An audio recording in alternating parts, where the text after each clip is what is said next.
Hey, wake up! It's Means Morning News. Just after 11 a.m. on the East Coast, I'm Sam Sachs, and this is what you get when you hit the news button instead of the snooze button.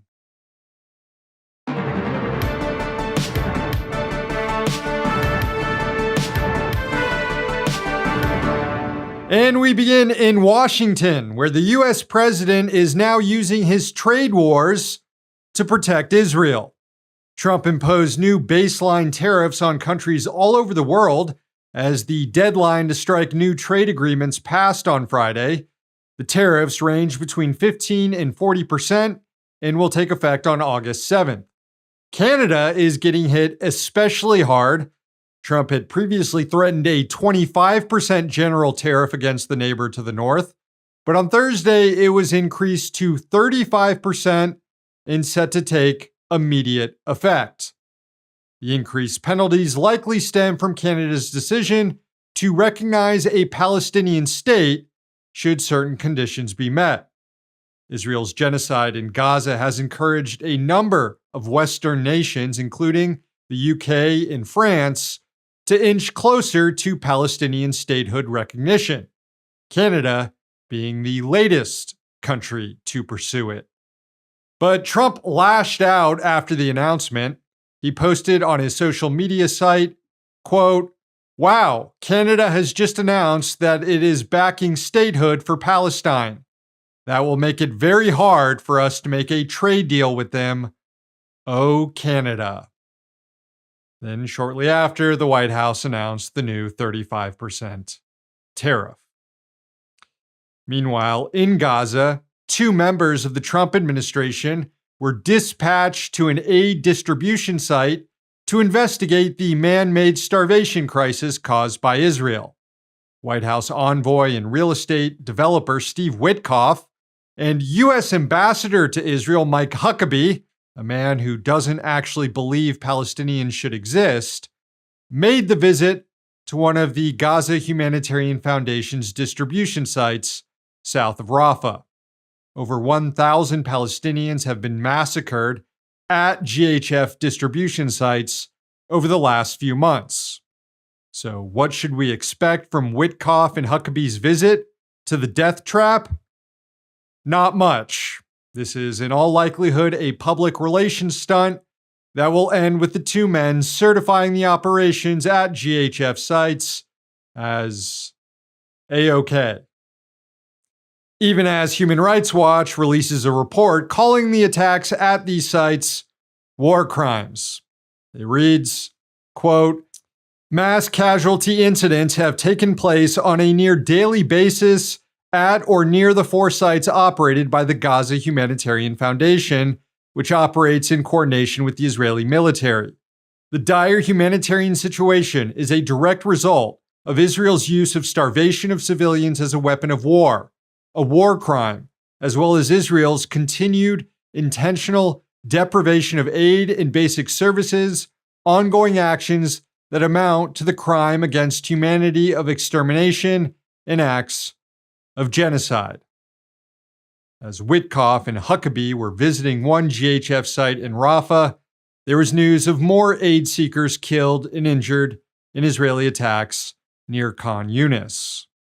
Also news of 2 more babies and a young man in Gaza dying of starvation. That brings the number of hunger-related deaths in the enclave to 154, with 89 of them children.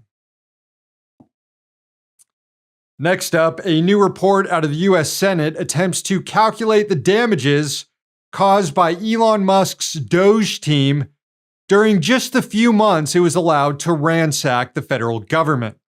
The findings were released by the office of Senator Richard Blumenthal, and they reveal $21.7 billion wasted by Doge.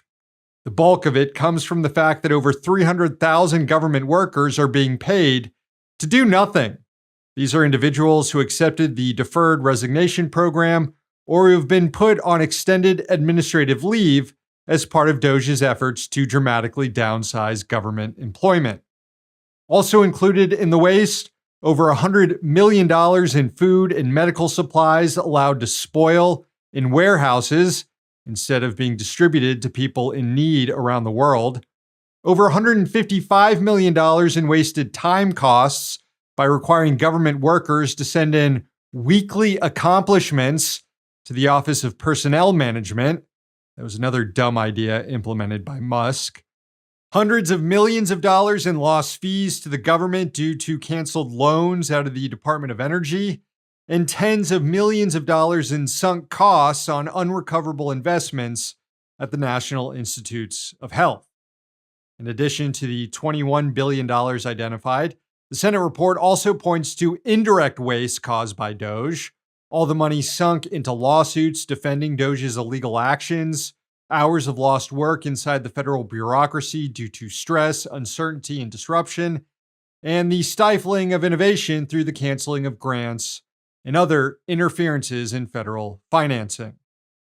Senator Blumenthal called on inspectors general across government agencies to investigate Doge's initiatives, quote, fully understanding and quantifying the true costs of Doge's operations is crucial to holding the administration accountable and preventing similar detrimental efficiency schemes in the future, the report concludes. One obvious piece of evidence that Doge failed at its purported main task to reduce government spending is that the latest data out of the Treasury shows the U.S. government is on pace to spend more money this year than the 2 prior years. Although if you accept that Doge's mission wasn't to reduce federal spending, but instead to weaken the federal government's ability to restrain Elon Musk's businesses, well, then it was a total success. And finally, all week, I've seen headlines about how the former vice president is not running for governor of California. Okay. I'm sorry, you must have confused me with someone who gives a shit. There's a reason I haven't been critical at all of Kamala Harris's disappearance since she lost the election. After managing a debacle that delivered the country to Donald Trump, she should disappear for a while. But this week, we also learned what she's been doing during that self-exile of shame, figuring out a way to capitalize off the rot that was her 2024 presidential run. She's writing a book. Just like the last Democrat to lose an election to Donald Trump, Hillary Clinton, who made a fortune off her book about the campaign titled What Happened, which is best said with as much disdain as possible. What happened? Harris's book will be titled 107 Days, a reference to the shortened length of her campaign. Here she is, pitching it. Since leaving office, I've spent a lot of time reflecting on those days, talking with my team, my family, my friends, and pulling my thoughts together. In essence, writing a journal that is this book, 107 Days. With candor and reflection, I've written a behind-the-scenes account of that journey. I believe there's value in sharing what I saw, what I learned, and what I know it will take to move forward. Well, that makes one of us. I do not see any value in what you have to say about the way forward. You are a candidate who decided it was more important to keep selling weapons to a government committing a genocide in Gaza than it was to actually defeat Donald Trump in the election. So no one should read your damn book. It also sounds like it's going to be stupid as hell. Jonathan Karp, the chief executive of Simon & Schuster, described the upcoming book to the New York Times. Quote, it's closer in spirit to The West Wing or Rocky. It reads like a suspense novel. Harris even wrote the book with Pulitzer Prize-winning fiction author Geraldine Brooks to make it extra suspenseful. Honestly, I'd rather read an instruction manual for a clothes dryer. I shouldn't single out Harris here, though. She's just trying to secure the bag like her former boss. Former President Joe Biden who also played a role in sabotaging the Democrats' chances to defeat Donald Trump, and who probably should spend his remaining years at The Hague, just signed a $10 million book deal with publishing house Little Brown. Geez, I wonder how many auto pens it takes to write an entire book. Sorry. That joke was for like the 4 brain-dead reactionaries who accidentally flipped on the show.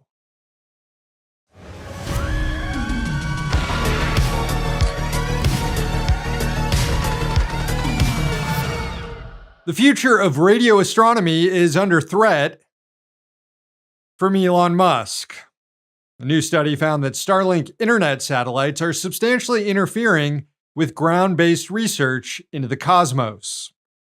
Astronomers reviewed more than 70 million images of the sky taken from a prototype facility at what will soon be the largest radio telescope in the world, known as the Square Kilometer Array, or SKA, and sure, let's just call it SKA. In some of the datasets reviewed, as many as 30% of the images showed interference from a Starlink satellite. SpaceX obviously isn't the only company with satellites in space, but it has the most by far. The company is responsible for about 60% of all active satellites in orbit. Researchers also identified many Starlink satellites that are broadcasting at frequencies that should be off limits and are reserved only for radio astronomy. Now, they are not believed to be emanating from an intentional signal, but rather leakage from onboard equipment. Still, it's interfering with observations, and there are currently no regulations in place to restrict these unintentional emissions. The authors of the report urged the creation of new rules. Radio astronomy, as you can gather based on its name, uses radio waves to gain insights deep into the universe where traditional telescopes can't venture. One of the co-authors of this study, Professor Stephen Tingay, said of the technology, quote, "We're standing on the edge of a golden era where the SKA will help answer the biggest questions in science. How the first stars formed, what dark matter is, and even test Einstein's theories. But it needs radio silence to succeed. We recognize the deep benefits of global connectivity, but we need balance, and that starts with an understanding of the problem, which is the goal of our work." Well, SpaceX ain't slowing down. The company launched another 28 Starlink satellites on Tuesday out of Cape Canaveral, Florida, bringing its total number of active satellites in orbit to over 8,000.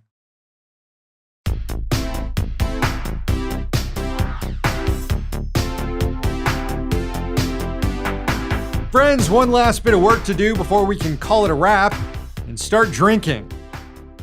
Or whatever it is you all do on the weekends. So let's get to it. This week's Rich Dick is Teresa Earnhardt. She is the widow of late NASCAR racing legend Dale Earnhardt, or as he's known to those of us from Daytona Beach, Florida, Dale. Dale died on the track in Daytona back in 2001. Teresa inherited the racer's fortune, including his former headquarters in North Carolina and 399 acres of undeveloped land near the city of Mooresville. And now she's trying to cash out by screwing over all her neighbors in the area by selling the land off to be developed into a giant polluting data center. The Mooresville Technology Park, as it's being called, would be a $30 billion project. A Colorado-based company known as Tract is the prospective builder. It's not known yet which technology company would use the space. At an informational hearing on the project in June, roughly 50 locals showed up to oppose the data center. The land is currently zoned for residential and agricultural use, but Earnhardt is seeking to have it rezoned for industrial use to move ahead with the project. The Mooresville Board of Commissioners is expected to meet next week to finalize a hearing date to consider the rezoning request. Residents put up a website titled NoDataCenterMooresville.com, which lays out all the problems with the proposed plan. It casts doubt on the developer's claims that the data center would generate hundreds of millions of dollars in revenue and supply good-paying jobs to the area. The website notes the problems that other communities have encountered with these massive data centers, including noise and light pollution, higher utility rates due to increased energy demands, and water shortages. There are also concerns about the project's effect on wildlife in the area. And just the fact that it's being referred to as the Earnhardt Project has pissed off members of the family. Dale Earnhardt's son, Kerry, posted on Twitter, quote, "Dad would be livid his name is associated in this title. Data centers don't belong in neighborhoods. Natural resources are depleted, wildlife uprooted, the landscape, lives that call this home, forever changed. Build homes with people living on the land as it's intended." All around the country, communities like Mooresville are being sacrificed to big tech overlords looking to exploit the AI boom. Like in Cheyenne, Wyoming, where the mayor just announced plans for an enormous new AI data center. Here's Ars Technica breaking down the energy demands of the facility. Quote, "The initial 1.8 gigawatt phase, consuming 15.8 terawatt hours annually, is more than 5 times the electricity used by every household in the state combined. At its full 10 gigawatt capacity, the proposed data center would consume 87.6 terawatt hours of electricity annually, double the 43.2 terawatt hours the entire state currently generates. Because drawing this much power from the public grid is untenable, the project will rely on its own dedicated gas generation." Oh, great, more gas.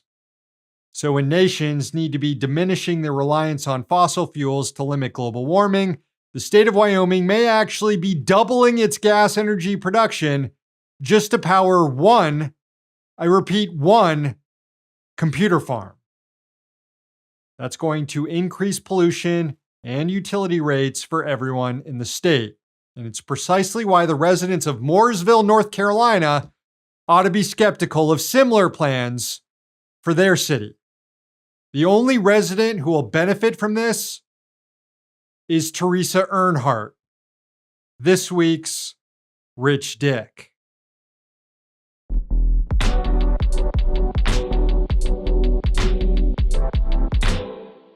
All right, friends, the show ends today with a sunrise from California. It was sent in by Brian in San Diego. Enjoy.